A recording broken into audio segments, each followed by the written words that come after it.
你敢信吗？过生日当天，澳洲悉尼市政厅前，一个红色后代大喊：“你们拍我也没用，我姥爷是西藏军区的将军。”现场炸了。这年代还有人拿将军孙子当护身符。可笑的是，军方自己早就四分五裂。最新爆料，疫情以来，中共军队内部爆发了超过200起严重冲突，军校集体对抗，营区士兵反抗命令，年轻军官心理崩溃。这支号称铜墙铁壁的部队，现在全靠专案组四处灭火，军心动摇，裂痕已经无法掩盖。而在外面，全球各地华人和不同族群齐声喊出一句话：没有国庆，只有国殇。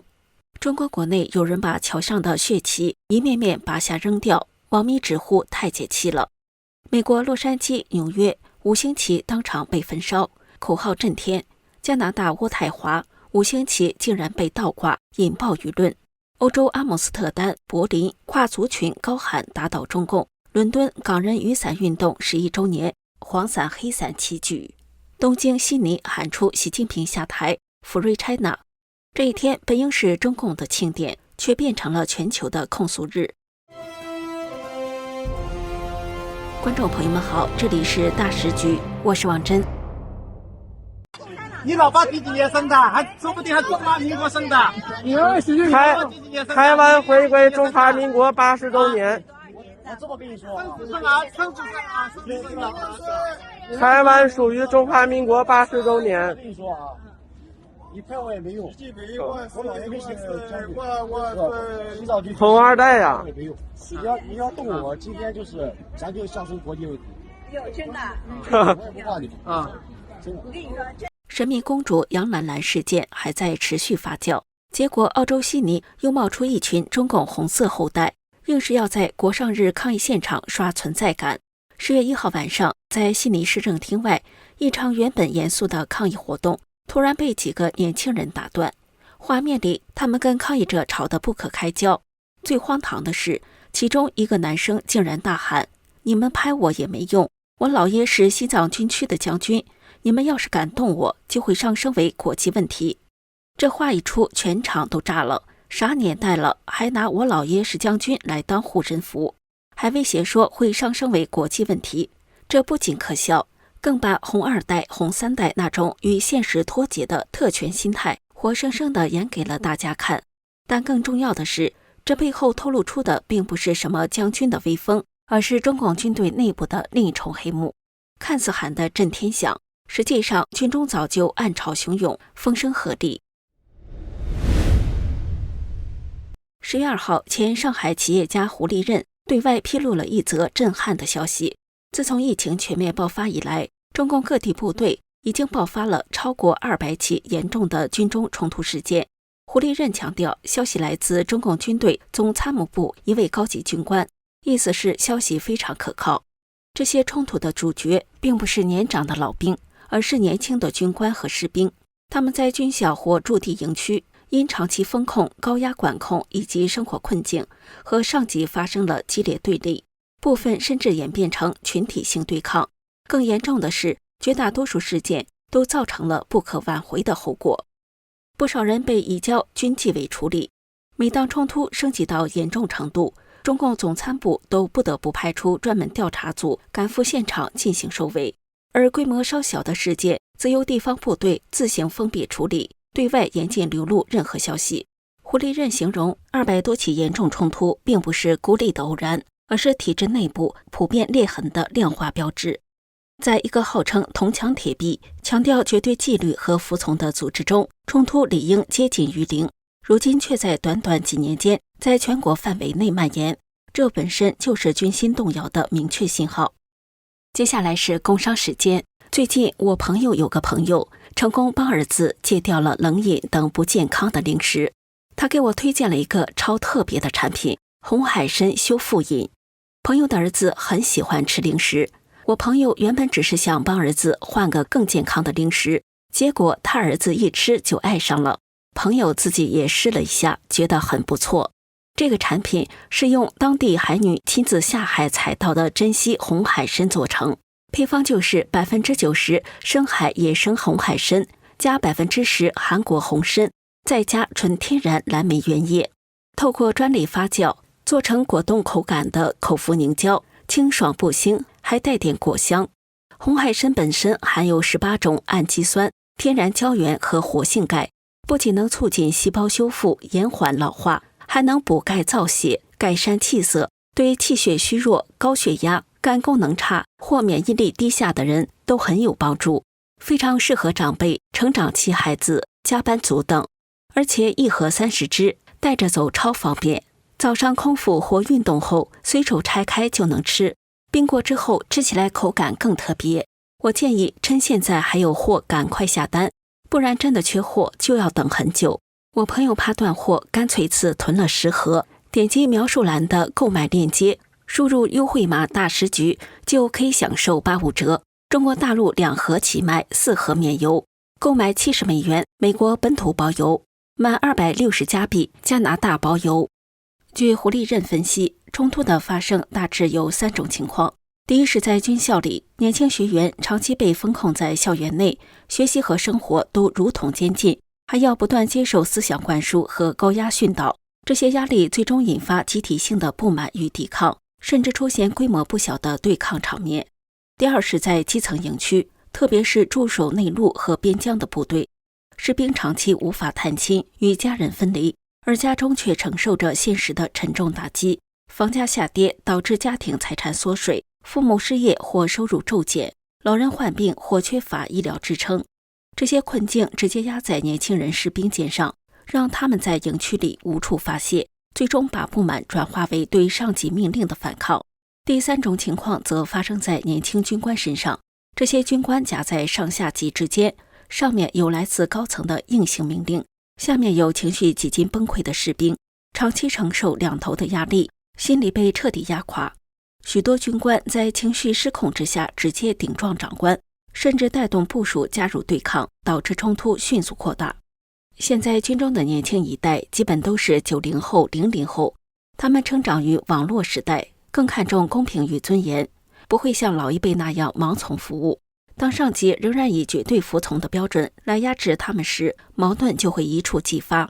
此外，经济下行导致的军人家庭普遍陷入困境，房价下跌，父母失业，老人无法就医，这些问题让士兵在军营里心力交瘁，愤怒因此转向体制本身。最后是整肃的恐惧。习近平这几年大规模整顿军队，很多军官胆胆突突的，不知道哪一天会轮到自己。这种强烈的不安全感让他们对整个体制彻底失去信心。据这位总参军官透露，地方部队在面对冲突时，往往既不敢公开处理，也无力真正化解。事件一旦扩大，只能层层上报，最后由中共总参部派出专案组亲自调查和收尾。这种异常的处置模式反映出军队矛盾已经超出了个别危机的范畴，而是上升为整体性的结构危机。当一支最强调纪律和服从的队伍需要不断依靠调查组与高压手段来维持表面稳定时，就意味着这个体系的秩序本身已经出现了裂痕。历史多次证明，军中一旦出现裂痕，离这个政权的末日就不远了。苏联解体前夕，军队拒绝执行镇压命令，最终让整个体制瞬间崩盘。朝鲜历史上也曾因军队派系对立而陷入政权危机。今天中共军中200多起严重冲突，正是这种溃败前兆的警钟。当体制内的士兵和军官以冲突来表达不满时，体制外的民众也在用自己的方式行动。海外华人和各族群选择在11这一天走上街头，用抗议和呐喊揭露这个政权76年的罪恶。而在中国国内，中共依旧在北京举行所谓的国庆招待会，全程戒备森严，民众苦不堪言。但即便是在高压之下，仍有人以勇敢的方式表达愤怒。网上流传出的一段视频显示，在中国母地的一座大桥上，一名男子当街将桥栏杆上插着的中共血旗一面面拔下来，随手扔到地上，以此表达对中共的愤慨与不满。这一幕迅速在网上传播，不少网民为他的行动点赞，直呼太解气了。而在美国洛杉矶中领馆前聚集了来自中国民主党国际联盟、香港论坛、台湾人公共事务协会以及新疆社群的抗议者，他们手举黑色横幅，上面写着11沦陷日，结束中共暴政。现场口号声此起彼伏，没有国庆，只有国殇，结束中共，还我人权的呐喊，甚至传到了数百万米的街道。最后，抗议人群焚烧中共5星旗，以示彻底决裂。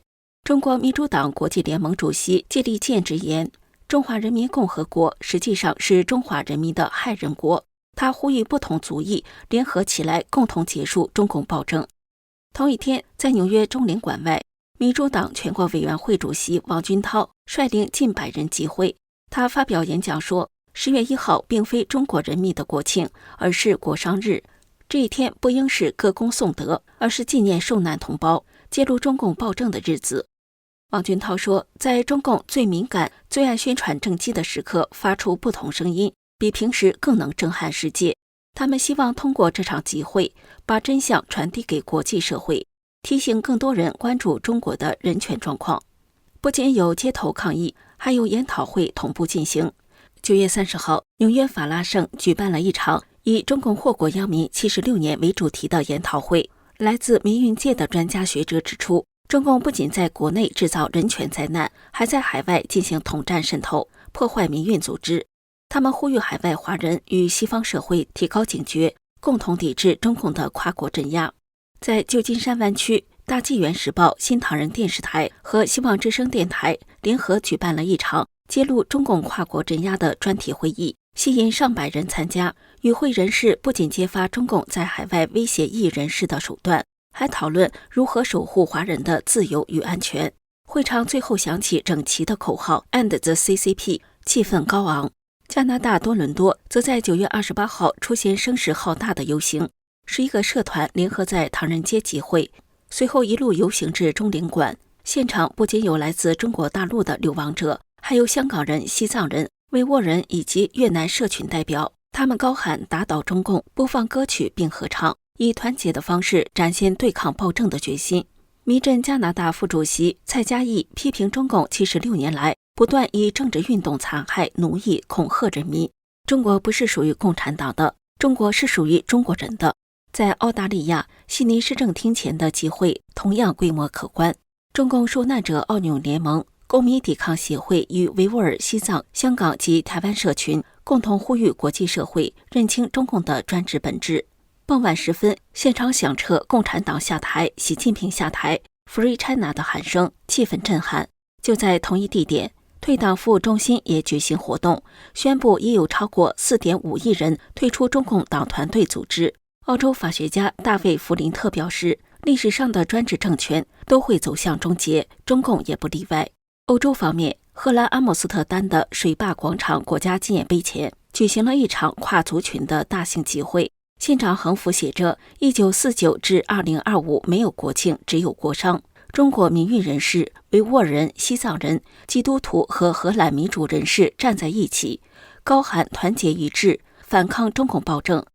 组织者强调，这不仅是对历史受难者的悼念，更是跨民族、跨信仰的联合号角，标志着全民反共运动的开启。在德国柏林，中共驻德大使馆外同样有示威活动。由中国民主阵线德国分部与新公民运动欧洲联盟发起的集会，打出没有国庆，只有国殇标语。多位人权受害者与民主人士发言，呼吁国际社会与中国人民站在一起，捍卫自由与人权。在英国伦敦9月28号的游行与香港雨伞运动11周年重合，上千名港人举着黄色与黑色雨伞，呼喊 No China Mega Embassy， 反对英国政府允许中共在伦敦修建超级大使馆。当天细雨绵绵，但游行队伍穿过唐人街时，仍吸引大量路人围观。在日本东京，中共大使馆门前聚集了来自西藏、南蒙古、维吾尔以及中国民主人士、台湾与香港代表，他们齐声谴责中共长期的占领与迫害，要求结束集权。多个国际人权团体还联合致函联合国，要求调查中共的任意拘押与酷刑行为，追究其责任。抗议中还出现一个耐人寻味的插曲，在加拿大渥太华的中共使馆， 10月1号上午，一面新换上的中共5星旗竟被倒挂。虽然随后工作人员匆忙改正，但照片和视频已在社交媒体疯传，不少访民将此视为中共垮台的征兆。从美洲到欧洲，再到亚太，多地同步响起打倒中共的声音。这些活动的共同点在于，他们跨越了国界、族群和信仰，却指向同一个核心：中共76年来的统治是中国人民的国殇，也是世界的灾难。而11这一天，越来越不再是中共的自我庆典，而成为全球人民共同谴责集权的纪念日。从中国国内民众拔起的勇敢举动，到海外街头的抗议呐喊，再到军队内部200多起冲突的爆料，可以看到中共76年后早已军心动摇，枪杆子出现裂痕，全球抗议，显示中共的统治合法性在国际舆论场上日益破产。舆论管控的加码，则反映出当局对社会反抗的深切恐惧。当一个政权只能靠封锁、恐吓与高压来维持表面的稳定时，它实际上已经失去了真正的稳定。历史不会因为镇压而停滞。当社会、军队与国际社会的反抗力量逐步汇合时，中共的结局或许已经不再是是否崩溃，而是何时崩溃。这里是大时局，感谢您的陪伴与思考，请订阅、分享并打开小铃铛，一起在动荡中坚守真相，在黑暗中点燃希望。